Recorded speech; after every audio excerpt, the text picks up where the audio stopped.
కలుగును గాక.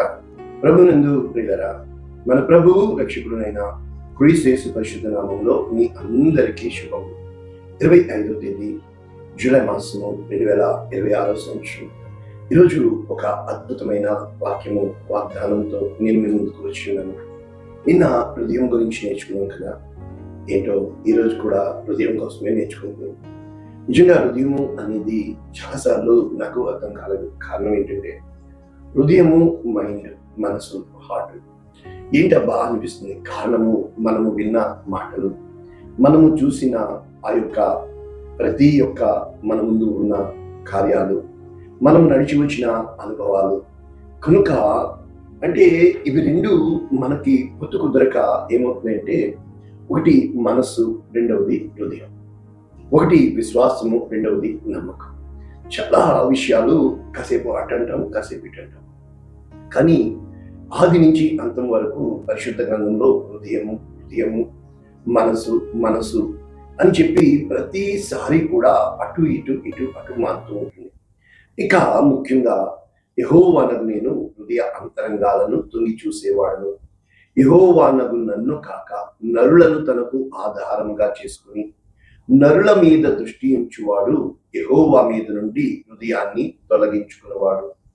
ఇంకా ఇలాగ మనం చూసినప్పుడు నరులను నమ్ముట కంటే యెహోవాను నమ్ముట మేలు, రాజులను నమ్ముట కంటే యెహోవా. అంటే చాలా విషయాల్లో ధనవంతులను మనము లక్ష్య పెట్టే వారంగా ఉంటాము ఖచ్చితంగా. ఎందుకంటే మనకి ఈ లోకంలో బ్రతకాలి అంటే ధనము చాలా అవసరమైనది. ఈ ధనానికి ఉన్న గుణము ఏంటంటే, నీవు ఎవడివి అన్నది ధనానికి అవసరం లేదు. అంటే దొంగ చేతిలోకైనా వెళ్ళిపోతుంది ధనము, హత్య చేసేవాడి చేతిలోకైనా వెళ్ళిపోతుంది ధనము. అంటే ధనానికి ఎవడి చేతిలో ఉన్నాను అని కాదు, ధనానికి ఉన్న గుణం ఏంటి అంటే దాని విలువ. కనుక ఆ డబ్బు పేదవాడి చేతిలో ఉన్నా కూడా విలువ, ధనవంతుడి చేతిలో కూడా ఉన్న విలువ. పేదవాడి దగ్గర నిలవ ఉండదు ఆ ధనము, అయితే పెద్దవాడి దగ్గర, ధనవంతుడి దగ్గర నిల్వ ఉండి మూటలు ఆ ధనము కూరుకొని పోతూ ఉంటుంది. అనిపిస్తూ ఉంటుంది, ఏ రోజన్నా ఒకవేళ ఈ ధనము మొర్ర పెడుతుందా, అంటే ఈ డబ్బు దేవునికి మొర్ర పెడుతుందా? నిజమే కదా. ఇటువంటి ఆలోచనలు కూడా మనం చేయొచ్చా అంటే వింత ఆలోచనలన్నీ నాకు వస్తూ ఉంటాయి. దీనికి జవాబు ఏంటంటే, నీ ధనము మొర్ర పెడుతుందా? దానికి ఒక్కటే జవాబు. ఏమంటున్నాడు తెలుసా? యాకోబు అంటాడు, మీ చేలు కోసి, అంటే మీకు ఎవరైతే పని చేశారో, మీరు ఎవరినైతే పనిలో పెట్టుకున్నారో వారికి జీతము ఇవ్వకపోతే ఆ జీతము మొర్ర పెడుతుంది, ఆ కూలి మొర్ర పెడుతుంది. అంటే డబ్బు కూడా మొర్ర పెడుతుంది. అంటే ఈ సృష్టిలో ఉన్న సమస్తము అనుకునేది మళ్ళా డబ్బుకి ఆత్మ ఉందని, దానికి నోరు ఉందని కాదండి. దేవుడు ప్రతి స్థలమందు కూడా ఆయన లక్ష్య పెడుతున్నాడు. కనుక ఒకని కష్టార్జితము, అంటే చాలాసార్లు పని చేస్తాము, వాళ్ళ జీతం ఇవ్వకుండా ఒట్టి చేతులతో పంపించేస్తూ ఉంటారు. వాళ్ళకి ఈరోజు బాగానే జరుగుతుంది, కానీ ఒక్క రోజున ఇవి అన్నీ కూడా ఉన్న ఫలముగా నాశనానికి ఏడవబడుతూ ఉంటారు. చాలా మంది అప్పు తీసుకుంటారు, తిరిగి ఇవ్వరు. ఏమంటే ఇస్తాంలే, ఆ అప్పు మొర్ర పెడుతూ ఉంటుంది. ఒక వ్యక్తి దగ్గర నువ్వు దొంగతనం చేసినా కూడా ఆ ధనము మొర్ర పెడుతూ ఉంటుంది. అంటే ఎందుకు మొర్ర పెడుతుంది? ఈరోజు ఆ వాక్య ధ్యానము హృదయము కోసం మనం నేర్చుకుంటున్నాం. ఏంటంట, నీ ధనము ఎక్కడ ఉండునో అక్కడనే నీ హృదయం ఉండును. నీ ధనము ఎక్కడ ఉండునో అక్కడనే నీ హృదయము ఉండును. అంటే ఈ హృదయానికి ధనానికి ఈక్వేషను స్వయముగా యేసుక్రీస్తు ప్రభువుల వారు చెప్పుతున్నారు. మాథ్యూ 6:21, మత్తయి 6:21. న్యూ ఇంటర్నేషనల్ వర్షన్ ఎలా ఉంది? ఫర్ వేర్ యువర్ ట్రెజరీస్, నీ ఆస్తులు అంతస్తులు ఎక్కడ ఉన్నాయో, there your heart will be also, అక్కడ నీ హృదయము ఉంటుంది. ఇది మనము ఏ విధముగా ఈ వాక్యము నేర్చుకోవచ్చు? ఒక్క మాటలో చెప్పాలంటే ఇవే మాటలు, ఇవి ధన్యతల్లో చెప్పబడినవి. కనుక లూకాసు వార్త 12:34 ఏమంటున్నాడు యేసుక్రీస్తు ప్రభు? మీ ధనం ఎక్కడ ఉండునో అక్కడనే మీ హృదయము ఉండును. అంటే ఇంకా మనకి ఈక్వేషను ధనము, హృదయము. సో మనం ఎలా ఈక్వేషన్ చేయాలి? మనం అందరం అనుకుంటాం, అవును బతకడానికి డబ్బు కావాలి కదా. కావాలి, ఖచ్చితంగా కావాలి. మరి యేసుక్రీస్తు ప్రభుల వారు ఏ సందర్భంలో చెప్తున్నారు ఇక్కడ? మొట్టమొదట మనము ఆలోచన చేయాలి. ఇక్కడ ఏం చేయడానికి ప్రారంభిస్తున్నారంటే, ఈ యొక్క మత్తయి సువార్త 6వ అధ్యాయము 24వ వచనం మంచి మాట ఉంది. ఎవడును ఇద్దరు యజమానులకు దాసుడిగా ఉండలేడు. అంటే ఎందుకు దాసుడిగా ఉండలేడు? అర్థం అవడానికి చెప్తున్నారు. ఎప్పుడూ కూడా ఒక స్త్రీ ఇద్దరు భర్తలకి దాసురాలిగా ఉండలేదు. అంటే అర్థం ఏంటంటే, ఒక యజమానుడు ఉండాలి, దాసులు అంటే దాసులు ఎంతమంది అయినా ఉండొచ్చు, కానీ యజమానుడు ఒక్కడే ఉండాలి. ఎందుకంటే ఎప్పుడైతే ఇద్దరు యజమానులు, ఇద్దరు మాస్టర్స్ అవుతారో వీళ్ళిద్దరికి ఎప్పుడు పొత్తు కుదరదు. కనుక ఇక్కడ ఏమంటున్నాడు?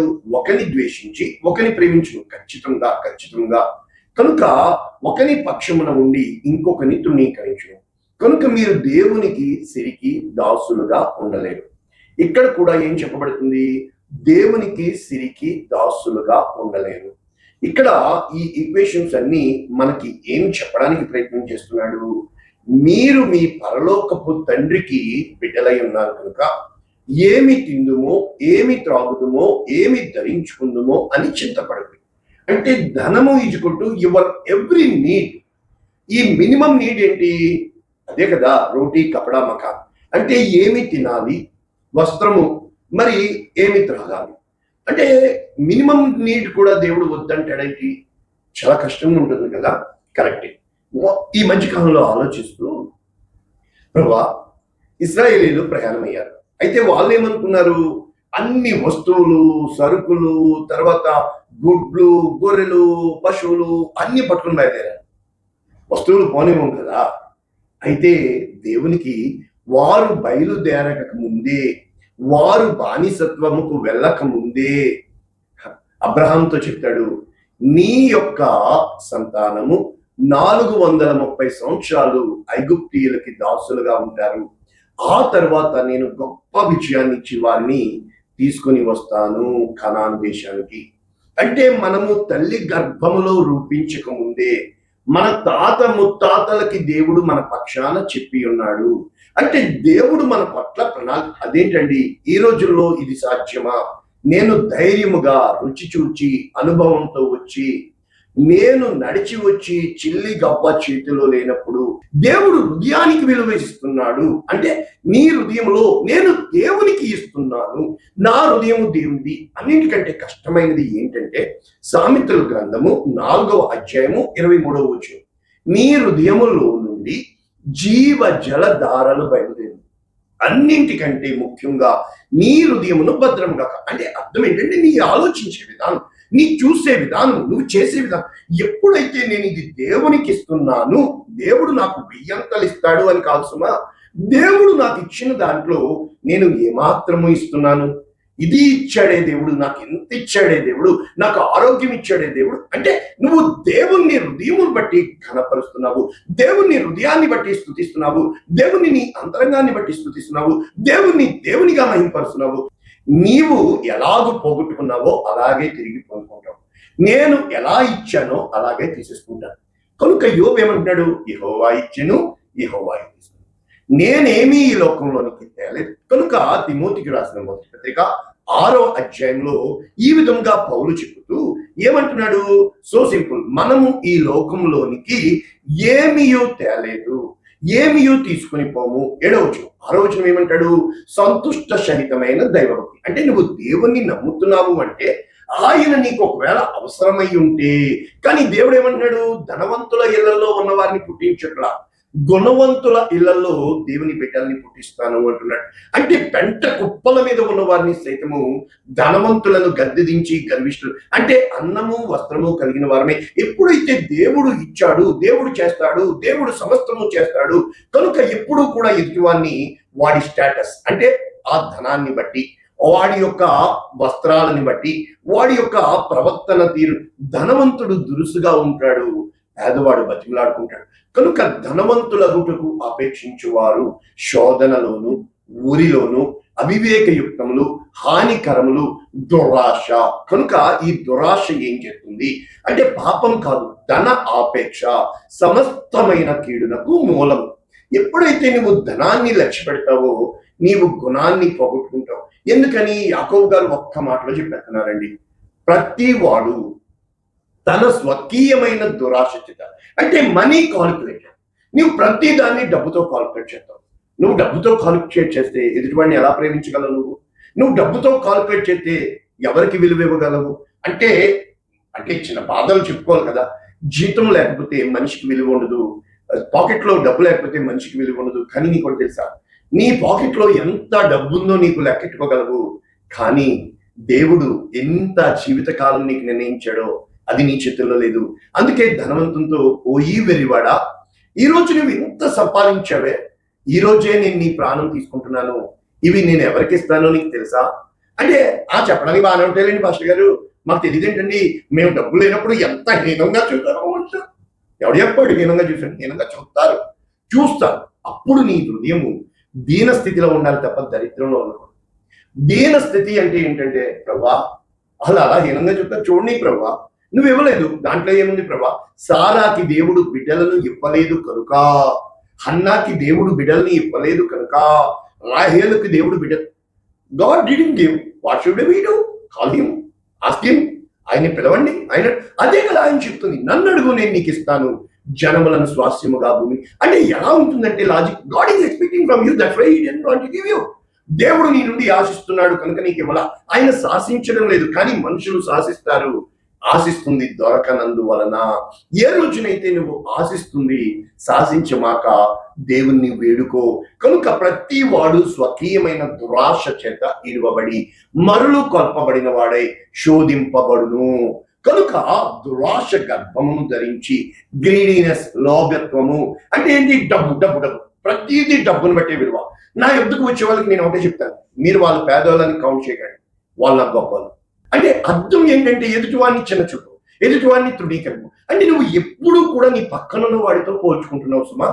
వీడు నాకంటే పేదోడు కదా, వీడు నో యా, it is not that God's view. దేవుడు ఎప్పుడు పేదోడు పెద్దోడిని చూడు, హృదయంలో ఉన్న ధననిధిని చూస్తాడు. మంచివాడి హృదయము గొప్ప ధననిధి. ఆ ధననిధిలోంచి దేవుడు గొప్ప ఐశ్వర్యాన్ని తీస్తాడనమాట. కనుక దురాశ గర్భము ధరించి పాపమును కనగా, పాపము పరిపక్వమై మరణమును కనునగా ప్రతి శ్రేష్టమైన ఈవి, ప్రతి సంపూర్ణమైన వరము అంటే గిఫ్ట్. కనుక జ్యోతిర్మయుడు, ఫాదర్ ఆఫ్ ల్యాంప్స్, తండ్రి యొద్ద నుండి వచ్చును కనుక. మరి యథార్థమైన భక్తి అంటే ఏంటో తెలుసా? ఒక్కటండి, దీనులను దరిద్రులను లక్ష్య పెట్టడము. అంత మాత్రమే కాదు, ఎంత మాత్రము కూడా మనము ఆ అనాథ బిడ్డల్ని కానీ, ఆ విధవరాలని కానీ ఏ రోజున కూడా మనము ఎంత మాత్రము తృణీకరించకూడదు.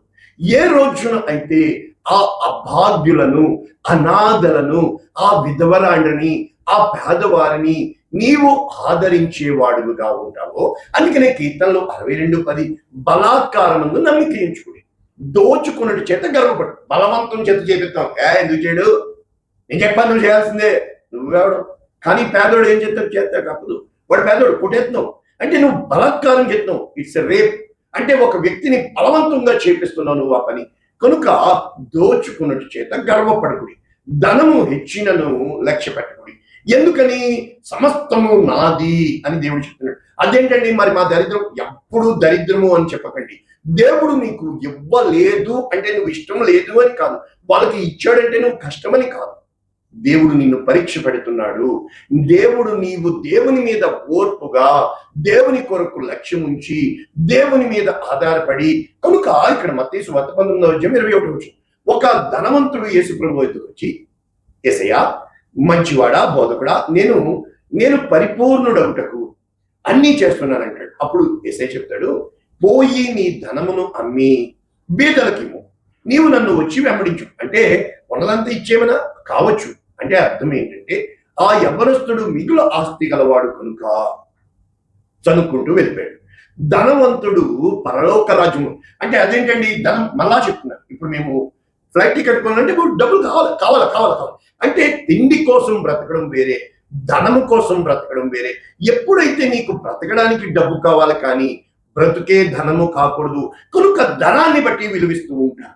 చాలా విషయాల్లో మనం ముగించేసుకుంటే ఒక్క మాటలో నీ హృదయాన్ని ఎందుకు భద్రంగా కాపాడుకోవాలి యేసయ్య చెప్తున్నాడు అంటే, హృదయములో నుండి, మనుష్యుల హృదయములో నుండి వచ్చేవి దుర ఆలోచనలు, జారత్వములు, దొంగతనములు అంటే అవినీతి, లంచగొండితనము, న్యాయమును తిప్పివేయట, గొప్ప వాళ్ళని ఒకలా, పేదవాళ్ళని ఒకలా. సంఘాల్లో కూడా అలాగే ఉంటాయి. అదేంటండి? కమాన్యా, మనకు తెలీదా? ధనము ఎక్కడుందో అక్కడికి వెళ్ళిపోతూ ఉంటుంది. చాలా మంది ఇక్కడ ఉన్నారు, మేము గొప్పగా ఇస్తాము. ముఖ్యంగా ఆక్షన్, వేలం పాటలో ఎందుకు ఆడు 10,000 చెప్తే 20,000 చెప్తాడు? గొప్ప, నువ్వెవడో, నీకంటే నేను గొప్పని. కనుక మనిషిలో పోటీ తత్వము ఎప్పుడూ కూడా దానిని బట్టే ఉంటుంది. సాటి అయినవాడు అంటే అర్థం ఏంటంటే, నీవు ఏ రోజునైతే with confidence you can say that God is great, దేవుడు గొప్పవాడు, నా ప్రతి అవసరము ఆయనకు తెలుసు, ఆయన తన సమృద్ధిలోంచి నాకు ఇస్తాడు అని ఎప్పుడైతే చెప్తావో, ఈ హృదయంలోంచి వచ్చే నరహత్యలు, వ్యభిచారములు, లోభము అంటే ధనము, ఆశ, చెడుతనము, కృత్రిమము, కామ వికారము, దేవదూషణ, అహంభావము, ఈ చెడ్డవన్నీ కూడా నీ హృదయంలోంచి. అంటే ఇవన్నీ కూడా మనీ మైండెడ్. ఎప్పుడైతే నువ్వు మనీ మైండెడ్ తో ఉంటావో, జాగ్రత్త. మొట్టమొదట దీవెన కావాలి అంటే నీ చేతులు దేవుని తట్టు ఎత్తు. రెండవది, నీకు దీవెన కావాలి అంటే దేవుడు నీకు తోడుగా ఉన్నాడన్నావు. మూడవది, నీకు దీవెన కావాలి అంటే నీ దగ్గర ఉన్నది తీసిచ్చే. అదేంటండి పాస్టర్ గారు? నా జీతం తీసిచ్చాను, నేను నడిచి వచ్చి నేను చెప్తున్నాను. నా దగ్గర అద్దె కట్టడానికి ఉన్న డబ్బులు దేవుడు చెప్తాడు తీసిచ్చే అంటాడు. ప్రభా, ఇది అప్పుడు కాల్ చేస్తాడు, ప్రభా ఇచ్చే. ఎన్ని తిట్లు తినాల్సి వస్తుందంటే తల దించుకొని గుండె పగిలేటట్లు ఏడవాల్సి వస్తుంది. కానీ నీకు తెలుసా, అది ఉచ్చరింప సఖ్యము కాని మూలుగు. వెంటనే ఏమంటారు తెలుసా? అమాత్రం బుద్ధి జ్ఞానం ఉండొద్దు, అమాత్రం జ్ఞానం ఉండొద్దు, దేవుడు జ్ఞానం ఇచ్చాడు, జ్ఞానంతో పని చేయాలా, ఏదంత చేయాలో. ఒక్కడి చెప్పనా, అదే కదా ఎంతసేపు చెప్పింది. అది నీ జ్ఞానంతో పనిచేస్తున్నావు. నువ్వు ఎప్పుడైతే స్వరం విన్నావు, ఇచ్చే అన్నావు, ఎలియా వెళ్ళాడు, నా దగ్గర ఇదే ఉందయ్యా, నాకు ఇచ్చే, నాకు పెట్టు. అబ్రహాము ఒక్కడే కొడుకు, నాకు ఇచ్చే, నాకు పెట్టు. ఏ రోజునైతే 5 రొట్టెలు 2 చేపలు ఇదే ఉన్నాయా, నాకు ఇచ్చే, నాకు పెట్టు. ఆశీర్వదిస్తాడండి దేవుడు. నేనున్నానండి సాక్షి. ఇంట్లో కూర్చుని కుమిలి ఏడుస్తూ, ఆకాశమా తెరవబడవా, దేవా పిలిచిన నువ్వు నమ్మదగిన వాడు. మరి ఒకవేళ మీరు పూర్తిగా వాక్యం వింటే షేర్ చేయండి. ఇది సత్యమైన వాక్యము, లక్ష్య పెట్టే వాక్యం కాదు, లక్షణముగా మారే వాక్యము. నీ మనసుకు ఇంపైన వాక్యం కాదు, నీ మనసుని మార్చే వాక్యము. నీ హృదయానికి హత్తుకునే వాక్యం కాదు, నీ హృదయాన్ని దేవుని వైపు తిప్పే వాక్యము. కారణం ఏంటి తెలుసా? ఒక్కటేనండి, దేవుడు నీ హృదయంలో ఉన్నాడు. ఆ హృదయంలో నీ ప్రేమను నింపినా కూడా దేవుడు ఉండడు, దేవుని ప్రేమను నింపాలా. ఆ హృదయము దేనితో నింపినా కూడా డేంజరే. దేవుడే ఉండాలా, నీకు యజమానుడు దేవుడే కావాలా. ప్రార్థన చేద్దామా? పరిశుద్ధుడా, ప్రేమ కలిగించండి. మాకు ఏది అవసరమో నీకు తెలిసి అన్నది. 40 సంవత్సరాలు తిప్పేసవయ్యా ఇశ్రాయేలీని, బండలో నీళ్లు దాచిపెట్టవయ్యా. మేము పుట్టక మునిపే మా తల్లి ఆ యొక్క రొమ్ములో పాలు దాచి ఉంచిన దేవుడు అయ్యా. మా ప్రతి అవసరము గుర్తెరిగిన దేవుడు అయ్యా. నిన్నుగా ఘనపరిచేవారు, నిన్నుగా మహిమపరిచేవారు నా దేవుడు నాకు తోడుగా ఉన్నాడు. యేసునామమున మీరు మా వాక్యమును, ఈ వాక్యము విన్న ఒక్కొక్కరిని ఈ రోజైనా ఈ వాక్యము అనేక మందికి షేర్ చేయడం, వీరిని ప్రేరేపించమని యేసునామమున మీరు కుటుంబాలను దీవిస్తున్నాము తండ్రి. Amen. God bless you all. దేవుడు మిమ్మల్ని దీవించుగాక.